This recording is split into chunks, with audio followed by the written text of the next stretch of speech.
Hi, darling. Welcome back.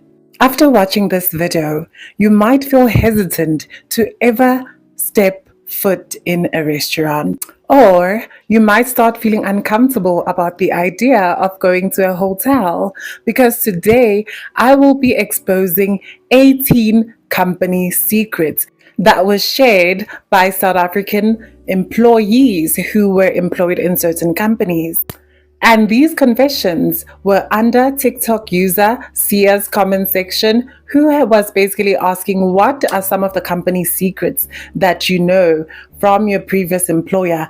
And South Africans shared a lot.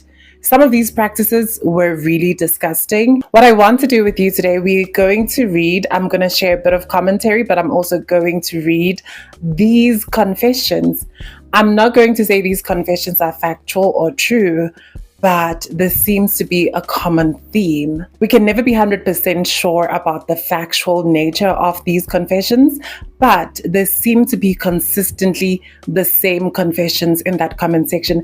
And I will link the link to the TikTok that I'm referring to, so you can also check out the comment section, because I did hide and blur a lot of the users' names just because they are sharing very confidential information that might have legal ramifications. So what we're going to do today, we're going to read the comment section and I will be adding commentary throughout. Okay, darling?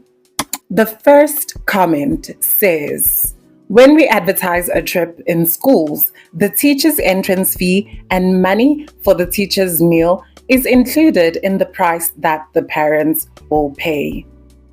The second confession, we install hidden cameras at hotels for the company to protect itself should anything happen to a client. Okay, that kind of creeps me out. The fact that there could be hidden cameras in hotel rooms, shut it down. I don't know how I feel, but I get it. But I also now I'm going to probably feel a lot anxious. I feel like a lot of people would probably feel anxious knowing that you're being watched. I don't know. Knowing this information, are you ever going to be comfortable again in any hotel? Because I don't think every hotel does this. But are you ever going to be fully comfortable knowing there is a hidden camera somewhere in the hotel room? Confession number 3. I was told by a nurse that classes last for 5 years, but doctors say it's 2 years because it's business. Confession number 4. Former payroll officer, your end of year bonus is your actual pay. That is crazy. So you're telling me that the bonus that people get at the end of the year is actually what they're supposed to be making? That should be illegal. That should be illegal. 5. The fresh meat doesn't attract flies because of some products they use at the mortuary, so corpses do not decompose fast. You're telling me that the same chicken, braai pack, or whatever we're eating, the same meats that we're eating, is using the same product for corpses? I don't know, but I need to get more research on that.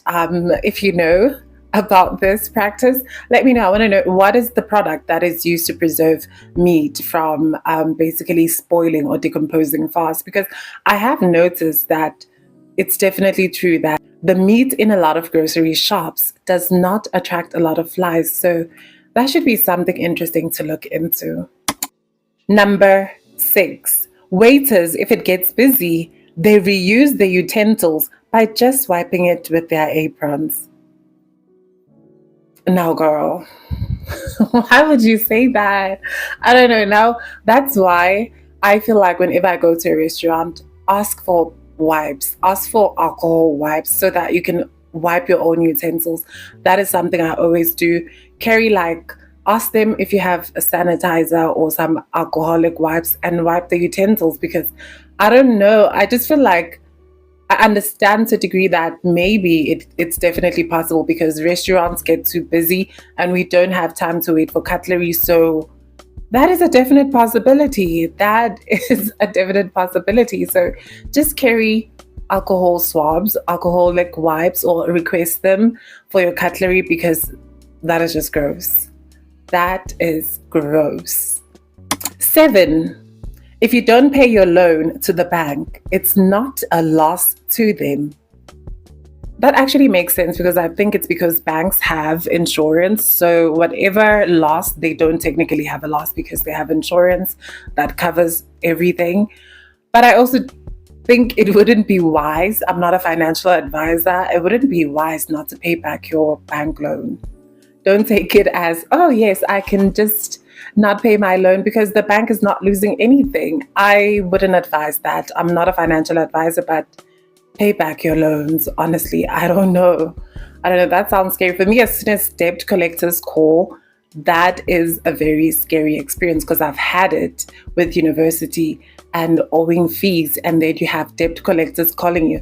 That is an anxiety-ridden experience. Confession number 8. They stock fruit and veggies at the same market as street vendors, but they're regarded as the most luxury food store in SA.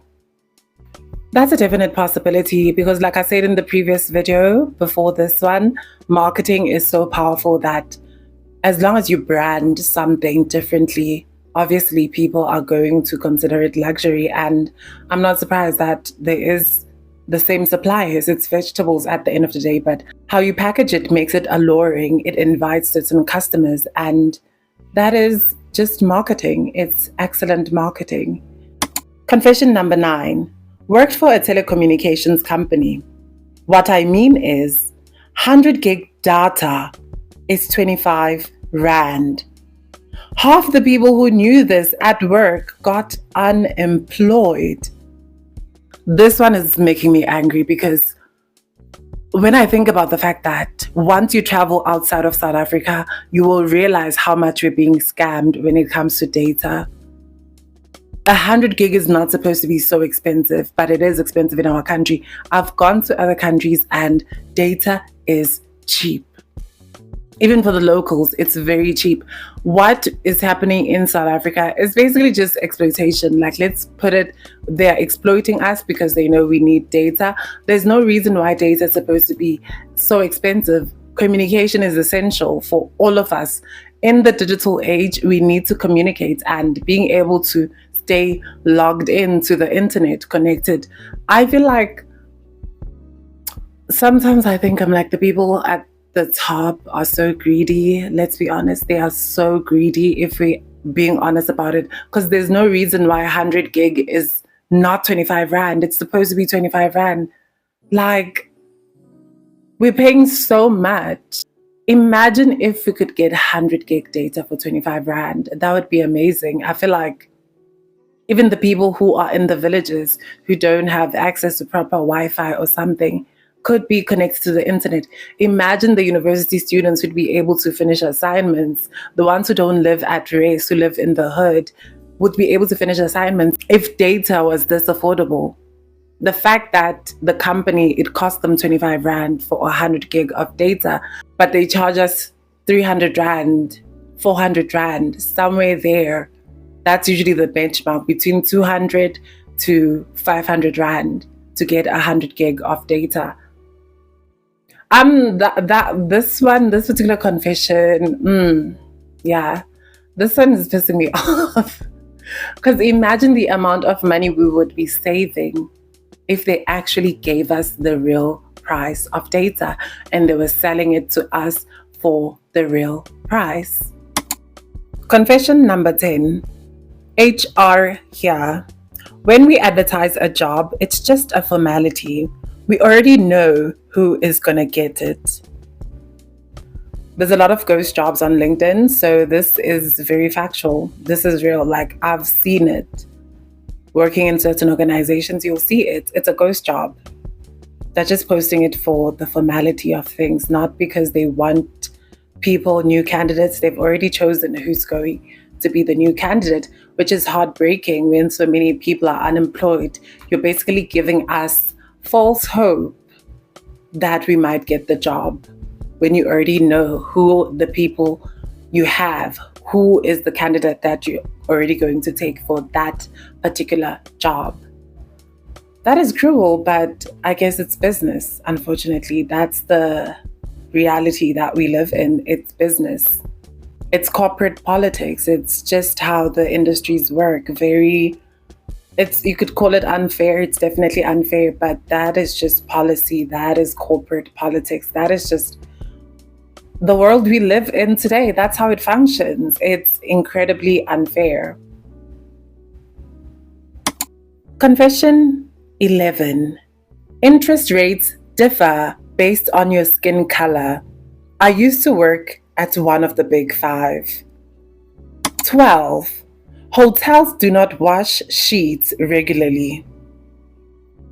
The one on interest rates based on skin color, that is what we talk about when we talk about the fact that racism is structural.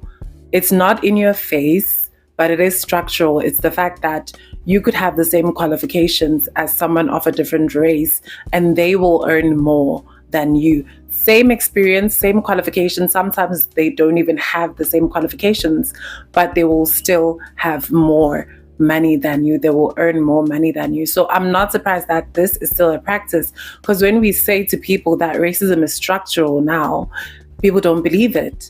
But it's actually real, because you will find people working at the same company, but their standards of living are completely different according to their race. Someone affords an apartment or a house next to the beach, while the other candidates, the black candidates, probably have to stay far away from the city because they cannot afford to live there. One person is working at the same company with the same qualifications, but they're able to live a different lifestyle. They can even travel once a year outside of the country. That should tell you that there's a lot of shady practices that people don't want to talk about that happen in these companies. And it is racism. It is structural racism. So I'm not even surprised that there is a practice where interest rates are potentially, allegedly, based on people's race, because I've seen these practices at different companies. I've been exposed to pay slips. I've been exposed to pay slips at previous companies that I was not supposed to see. And I realized, yeah, no, it's real. People do get paid according to their race in certain companies in South Africa.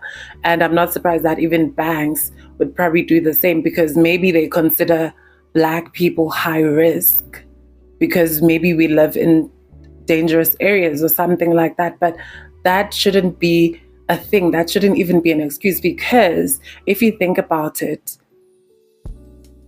if you gave the Black person a higher salary, similar to the other racial groups, they would be able to live in a safer neighborhood, and they would be able to also have similar lifestyle and able to afford certain interest rates better. But it's almost like they change the interest rates in order to keep you locked in to a loan, locked into a certain struggle. But if you look at it, where do most white people live? Where do most Black people live? And that should tell you the story. They can afford to live there. There's a reason behind it. It's obviously generational wealth, but also other practices that they won't tell us about that are in place. Confession 13. Always buy electricity on the first day of every month before the system is automated to change, because once you buy it on the second or any day of the month, other than that, it's more expensive and you get less units. I hope you guys try this one. I want to see how it works out for you. Try this one, paying your electricity at the first day of the month. I'm interested to hear how this works out. 14. In the municipality, my colleagues used to relax during work hours and go to malls, etc. Then after 4 p.m., they start working and claim overtime. They won't even finish it, which will mean more overtime on the following day. I'm not surprised.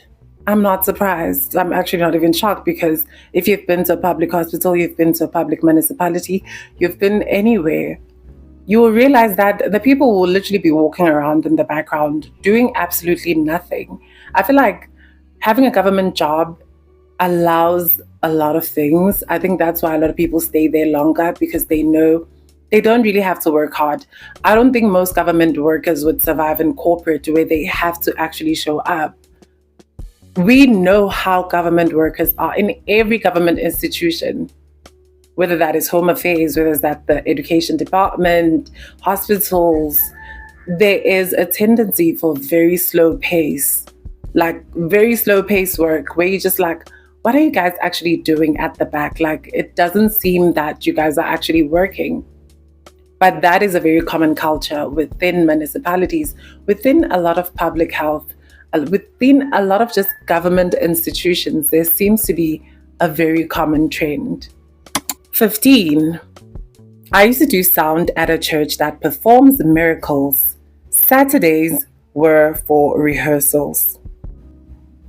Not to come for the religious community, but some of these churches are shady. Some of these churches are shady because I'm realizing that a lot of people want to go to these churches because they want to have hope. They want to see miracles.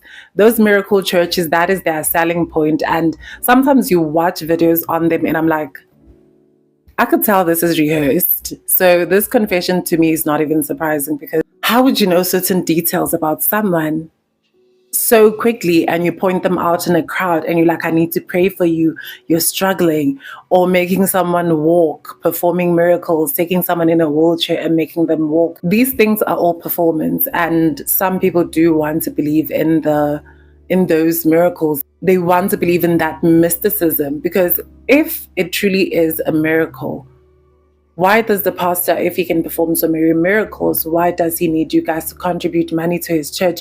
Why can't he make a miracle that will give him money? Nothing against religion, but if this miracle pastor is able to perform miracles, why does he need you guys to contribute to his church? He could just perform a miracle and a bank transfer comes into his bank account where he has millions and millions. I feel like we need to question certain things and not just take things at face value. Confession 16. In hotels, they use the same cloth they clean the toilets with to wash the cups and saucers that they leave in your room for tea.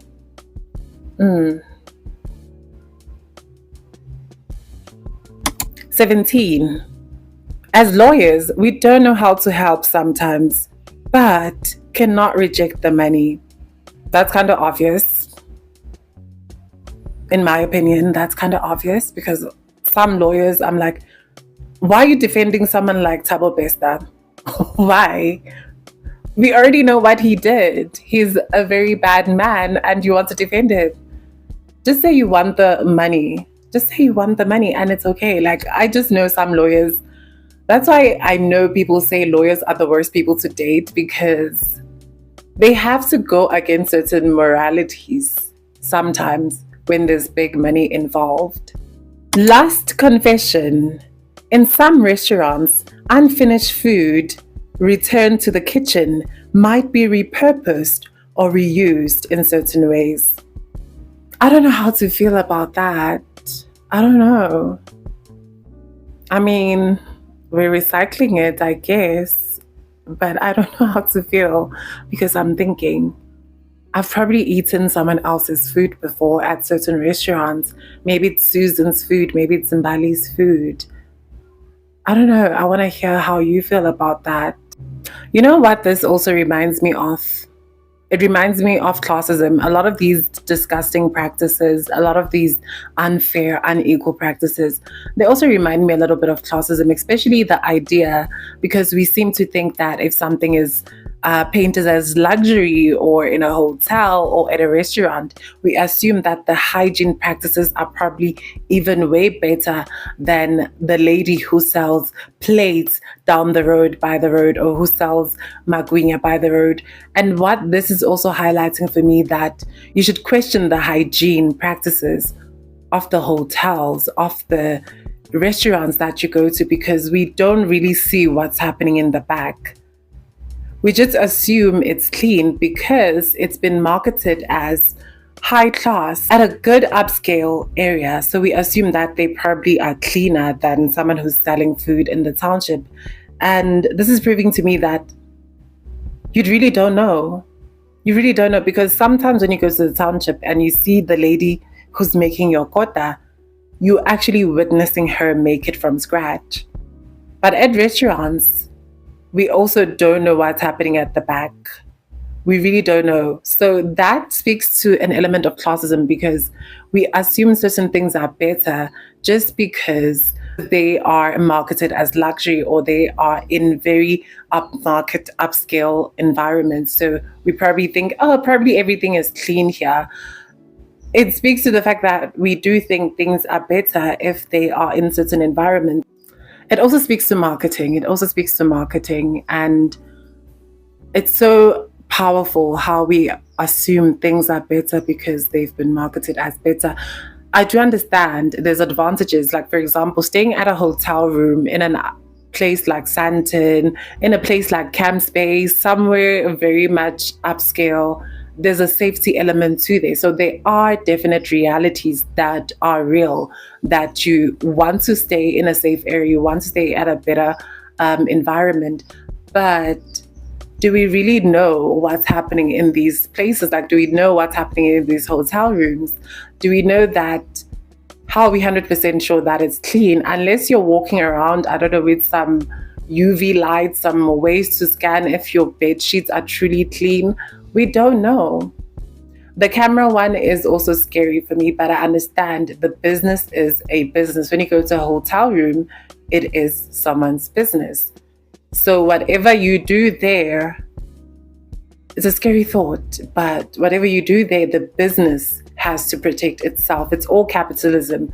It's all capitalism, because the business has to ensure that they stay in business, and the business has to cut corners in order to continue making money. If it means higher productivity, if it means I have to just wipe utensils quickly so I can serve people food, so they don't say our restaurant has bad service, people will cut corners. There's corruption in almost every industry. And the more you grow up and become an adult, it's actually, I don't know, it's deeply disenchanting to realize, like, oh, we really have corruption in different areas, in different industries, in different aspects of our lives. And there's also a culture of silence where people are expected to be silent. And I'm so glad that the people in this TikTok opened up, because the culture of silence promotes these health practices, these health violations, a lot of these malpractices, a lot of these disgusting things that happen in these industries, because you have to sign NDAs in some industries, because there is a culture of silence, and you will be silent because you want to ensure that you continue making a living, even though they're paying me very little to stay silent. So I'm glad that a lot of the people opened up and shared some of the dark sides to a lot of industries. And I hope that opens us up to a lot of other issues, that we have to think about the impact of wanting to be overproductive, how businesses are also shouldn't be 100% trusted. Maybe if you go to a hotel room, bring your own bedding. I know that sounds ridiculous, but maybe bring your own bedding. Download a detector for cameras, an app that detects cameras in a room. Find ways to navigate this. Bring alcohol swabs to a restaurant. Find solutions to these things, because unfortunately, the real reality is we can't probably escape some of these negative practices because we're not aware. And I'm just saying, awaken to the reality that these things are potentially happening in a lot of different industries. And I know not every company is like this, but just having that awareness is a level of empowerment, because now you will know what to do in certain scenarios to make yourself feel comfortable in certain environments. But I want to hear your opinions. How do you feel about this? How do you feel about these confessions? I really want to hear what you feel, what's your additional, maybe you also have a confession that you want to leave in the comment section. I'm also looking forward to that. And if you got to the end of this video, leave money emojis in the comment section. I look forward to hearing from you, darlings. Bye-bye.